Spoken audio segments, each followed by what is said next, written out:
اسی طرح کا معاملہ انجیل کا ہے. قرآن مجید تسلیم کرتا ہے وہ اللہ کی کتاب تھی، فیہ ہدی و نور، اس میں بھی ہدایت بھی تھی، نور بھی تھا. لیکن وہ اصل انجیل کہاں ہے؟ آج دنیا میں جنہیں کینونیکل گاسپلز کہتے ہیں وہ 4 اناجیل ہیں، کوئی ایک انجیل نہیں ہے. میں نے ایک مرتبہ ایک پادری صاحب سے سوال کیا تھا اپنے زمانہ طالب علمی میں کہ which one of them is Bible؟ تو انہوں نے بڑا پیارا جواب دیا تھا. میں ان کی ذہانت کو خراج تحسین ادا کرتا ہوں. پہلے تو انہوں نے کہا none of them is Bible، لیکن اس کے بعد اپنی بات قائم رکھنے کے لیے بڑی ذہانت کے ساتھ ایک بات کہی، بائبل از ان them، ان میں سے کوئی ہم یہ نہیں کہہ سکتے کہ یہ بائبل ہے، لیکن بائبل ان میں ہے. ویسے آپ کے علم میں ہوگا کہ 100 سے زیادہ تھیں یہ اناجیل کہ جن میں انتخاب کیا گیا تھا. تقریباً 302 میں غالباً وہ نیکیا کی یہ کاؤنسل ہوئی تھی رومن ایمپرر کے زیر اہتمام. ان میں سے 4 کو چنا گیا تھا. یہ کینونیکل ہے، باقی اپوکریفل ہے، وہ غیر قانونی ہے.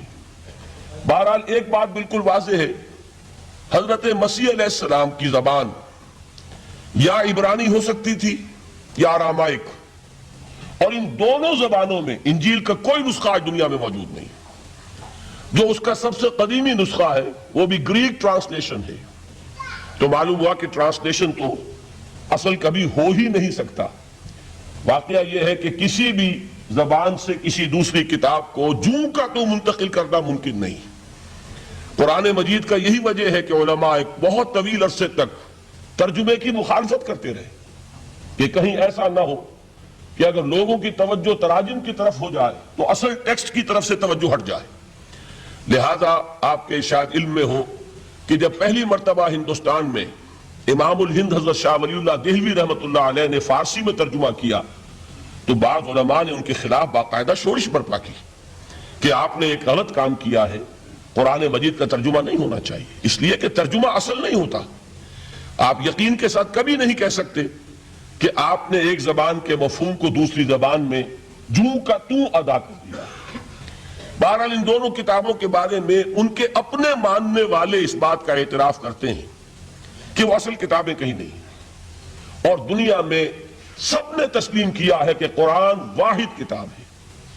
یعنی وہ یہ نہ مانے کہ یہ اللہ کا کلام ہے، لیکن یہ تسلیم کرتے ہیں یہ وہی کتاب ہے جو محمد نے صلی اللہ علیہ وسلم اپنی امت کو عطا کی. یعنی اصل میں تو یہ حضور کو ملی اللہ سے، اللہ نے دی امت کو، لیکن یہ کہ وہ پہلی بات کو مان لے تب تو وہ مومن ہو جائیں گے. میں نے اسی لیے کہا تھا کہ غیر مسلموں کی گواہی میں پیش کروں گا سب سے پہلے، اور یہ اس کی فہرست مجھے دینے کی ضرورت نہیں ہے. یہ بات میں پورے اطمینان کے ساتھ کہہ رہا ہوں کہ بے شمار مستشرقین نے اس بات کو تسلیم کیا ہے کہ یہ ماننا پڑتا ہے کہ اس کا ٹیکسٹ جو ہے پریزروڈ ہے، یہ محفوظ ہے، اس کی انٹیگریٹی، اوتھینٹسٹی، اس کے بارے میں کسی شک و شبے کی گنجائش نہیں. یہاں تک کہ اس کی قراءت میں اگر کہیں کوئی فرق ہے وہ فرق بھی محفوظ رکھا گیا ہے. یہ 7 قراءت اور 10 قراءت کے جو قاری جو آپ کو ملتے ہیں یہ ایک فن ہے اپنی جگہ پر کہ ذرا سا اس کی موڈ آف ریسیٹیشن کے اندر بھی اگر کوئی فرق ہے تو وہ فرق بھی محفوظ ہے. یہ نہیں ہے کہ جو شخص جس طرح چاہے پڑھ لے، بلکہ یہ کہ اس کا ایک ایک شوشہ محفوظ. اس کو پھر یہ کہ سب سے بڑی بات یہ کہ اس کی حفاظت کا ذریعہ لوگوں کا حفظ، ان کے سینوں میں اس کا جمع ہو جانا. خود نبی اکرم صلی اللہ علیہ وسلم سے اللہ تعالیٰ نے فرمایا تھا کہ لا تحرک بہ لسانک لتعجل بہ ان علینا جمعہ وقرآنہ فاذا قرأناہ فاتبع قرآنہ ثم ان علینا بیانہ. اے نبی آپ اپنے اوپر مشقت نہ لیجئے، اس کتاب کو یاد کرنے کے لیے اپنی زبان کو تیزی سے حرکت مت دیجئے، ہمارے ذمے ہے اسے آپ کے سینے میں محفوظ کر دینا، پھر جب ہم تمہیں پڑھوائیں تو اسی ترتیب سے پڑھنا. تو یہ قرآن مجید کا جمع کیا جانا یہ ہمیں معلوم ہے کہ یہ 22 برس کے عرصے میں نازل ہوا، نجمن نجمن، تھوڑا تھوڑا کر کے، لیکن اس کو جمع کرنے کا کام بھی خود اللہ نے اپنے ذمہ لیا تھا. ان علینا جمعہ وقرآنہ. یہ بات آ گئی ہے تو میں عرض کر دوں ہمارے ذہنوں میں ایک مغالطہ ہے، اور اس مغالطے کی وجہ سے دشمنوں کو فائدہ پہنچتا ہے. ہمارے ہاں عام طور پر چونکہ قافیہ ملانے کی کوشش ہوتی ہے تو جمعہ کے خطبات میں حضرت عثمان رضی اللہ تعالیٰ عنہ کے نام کے ساتھ کہہ دیا جاتا ہے جامع آیات القرآن، اب اس سے کہنے کا موقع ملے گا کسی کو کہ حضرت عثمان نے آیات قرآنی کو جمع کیا، یہ بہت بڑا مغالطہ ہے۔ اصل میں حضرت عثمان رضی اللہ تعالیٰ عنہ نے ایک نسخے پر جمع کیا ہے، کتابت شدہ کتاب کی شکل میں نسخہ جو ہے اس کو فراہم کرنے والے حضرت عثمان ہیں، ورنہ جمع تو اللہ نے کیا محمد کے سینے میں صلی اللہ علیہ وسلم۔ جمع قرآن کا معاملہ اللہ نے اپنے ذمے لیا، یہ خود حضور کے ذمے نہیں چھوڑا، نہ صحابہ کے ذمے چھوڑا، بلکہ یہ کہ اِنَّ عَلَيْنَا جَمْعَهُ وَقُرْآنَهُ، ہمارے ذمے ہے اس کو جمع کرنا اور پڑھوا دینا۔ پڑھوانا ظاہر بات ہے بغیر ترتیب کے ممکن نہیں، اور احادیث میں آپ نے سنا ہوگا کہ بارہا یہ بات آپ کے سامنے آئی ہوگی کہ حضور ہر رمضان مبارک میں قرآن مجید کا دور فرماتے تھے حضرت جبرائیل کے ساتھ، اور آخری رمضان مبارک جو تھا آپ کی حیات دنیاوی کا، اس میں 2 مرتبہ پورے قرآن کا دور کیا ہے آپ نے حضرت جبرائیل کے ساتھ۔ اب ظاہر بات ہے جب قرآن کا دور ہوا ہے تو کیا وہ غیر مرتب تھا؟ وہ جمع ہو چکا تھا، مرتب ہو چکا تھا۔ البتہ حضور کے سینے میں سب سے پہلے جمع کیا گیا، اور قرآن اولاً جو جمع ہوا ہے وہ صحابہ کے بھی سینوں میں جمع ہوا ہے۔ وہ کتابت کی شکل میں ایک کتاب کی صورت میں موجود نہیں تھا حضور کے انتقال کے وقت، بلکہ جمع تھا صحابہ کے سینوں میں، اور صحابہ کے پاس کتابت شدہ کچھ اوراق تھے۔ کسی کے پاس اونٹ کی یہ شانے کی ہڈی جو ہوتی ہے بہت بڑی اور چوڑی ہوتی ہے چپٹی، اس پر لکھی ہوئی صورتیں ہیں، کسی کے پاس جھلیوں پر لکھی ہوئی، کاغذ بہت نایاب تھا، لیکن یہ کہ کتابت کی شکل میں پھر اس کو جمع کروایا حضرت ابوبکر صدیق نے رضی اللہ تعالیٰ عنہ، اس لیے کہ جنگ یمامہ میں بہت سے حفاظ شہید ہو گئے، تو تشویش پیدا ہوئی کہ اگر حفاظ شہید ہو گئے تو قرآن مجید کی حفاظت کیسے ہوگی؟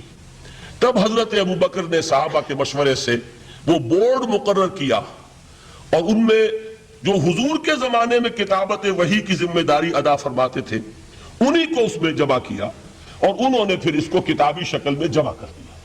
تو کتابی شکل میں بھی جمع کیا جانا یہ بھی حضرت ابوبکر کے زمانے میں ہو چکا ہے۔ البتہ حضور نے ایک رعایت دی تھی، چونکہ آپ کو معلوم ہے آپ اس علاقے میں رہتے ہیں کہ عربی زبان جیسے کہ ہر زبان کا معاملہ ہے کہ ہر بڑی زبان میں پھر نیچے بولیاں ہوتی ہیں، کولوکیل۔ وہ جو کولوکیل جو بولیاں ہیں ان میں مختلف طریقے سے لوگ پڑھتے تھے، اس سے پھر یہ اندیشہ ہوا کہ یہ مختلف لہجے اگر رہے تو اس سے بھی پھر قرآن کے بارے میں اختلاف ہو جائے گا۔ تو حضرت عثمان رضی اللہ تعالیٰ عنہ نے پھر قرآن مجید کا ایک اوتھینٹک نسخہ تیار کیا کہ اب صرف یہی نسخہ دنیا میں رہے گا، اور باقی سارے نسخے جو ہے ان کو تلف کر دیا گیا تاکہ اب وہ لہجے کا کوئی اختلاف جو ہے وہ بھی باقی نہ رہے، اور اس کے 4 نسخے تیار کیے گئے، اور وہ نسخے آج بھی دنیا میں موجود ہیں۔ ان میں وہ نسخہ بھی ہے کہ جس پر خود حضرت عثمان رضی اللہ تعالیٰ عنہ کی خون کے دھبے موجود ہیں، کیونکہ وہ شہید کیے گئے ہیں، تو وہ ایک نسخہ جو انہوں نے اپنے پاس رکھا ہوا تھا وہ اس کی تلاوت فرما رہے تھے۔ بہرحال پہلی بات یہ ہے جو بالکل تاریخی حقیقت ہے کہ جن کتابوں کو بھی آسمانی ہونے کا دعویٰ ہے ان میں واحد کتاب ہے قرآن مجید، جس کا متن محفوظ ہے۔ دنیا میں کوئی اور کتاب ایسی نہیں ہے جو یہ دعویٰ کر کے قرآن کے مقابلے میں آ سکے۔ اور پھر آپ کو معلوم ہے کہ کتنے بڑے پیمانے پر پوری امت میں اس حفاظت قرآن کے عمل میں حفاظ حصہ لے رہے ہیں، لکھوکھا حفاظ موجود ہیں۔ بعض ممالک میں آپ کو 8-8 10-10 برس کے بچے جو ہیں وہ حافظ مل جائیں گے۔ کوئی دنیا میں اور کتاب نہیں ہے کہ جس کے حافظ موجود ہیں۔ بڑے بڑے علماء کی تصحیح کر دیتے ہیں 8-8 سال کے بچے کہ یہ آپ غلط پڑھ رہے ہیں۔ اس طریقے سے ایک ایک شوشہ جو ہے وہ محفوظ کر لیا گیا ہے۔ تو یہ بات جو ہے یہ قرآن مجید کی عظمت اور فضیلت کے ضمن میں پہلی حقیقت ہے کہ جسے ہمیں سامنے رکھنا چاہیے، اور اس حقیقت کے ادراک و شعور کے لیے قرآن پر ایمان لازم نہیں ہے، بلکہ یہ وہ بات ہے کہ جس کا اعتراف ہر شخص کرے گا، خواہ وہ قرآن کو اللہ کا کلام مانتا ہو یا نہ مانتا ہو۔